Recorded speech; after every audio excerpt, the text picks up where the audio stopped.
இன்றைக்கி நாம் கங்காருக்களை பற்றி தான் பார்க்க போகிறோம். கங்காருக்கள் ஆஸ்திரேலியா, பாப்புவா நியூ கினியா அப்படின்ற நாடுகளில் எல்லாமே பரவலாக காணப்படுகிறது.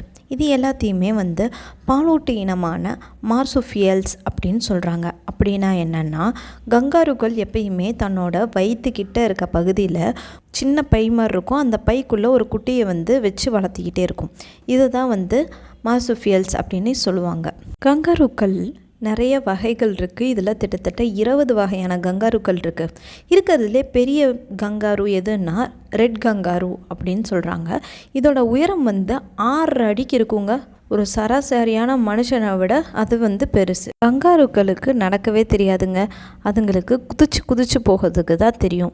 அதோட பின்னங்கால்களை பயன்படுத்தி குதிச்சு தான் போகுங்க. அதோட உடல் எடையை சீராக வச்சுக்கிறதுக்கு, குதிக்கும் போது விழுகாமல் இருக்கிறதுக்கு அதோட வால் ரொம்பவே உதவியாக இருக்குது. ஒரு தடவை கங்காரு குதிக்கும்போது திட்டத்தட்ட 30 அடி வரைக்கும் அது நீளமாக குதிக்க முடியுங்க. ஒரு கங்காருனால் ஒரு மணி நேரத்துக்கு 70 கிலோமீட்டர் வேகத்தில் ஓட முடியுமா? ஆண் கங்காருக்கள் நல்லா சண்டை போடும்னு சொல்கிறாங்க.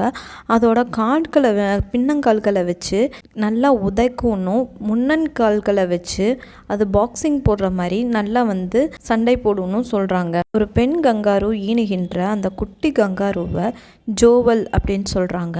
அதோட சைஸ் ஒரு பீன் அளவு தான் இருக்கும் அப்படின்னு சொல்கிறாங்க. அதனால் அதை பக்குவமாக அதோட பைக்குள்ளேயே வச்சுக்குமா.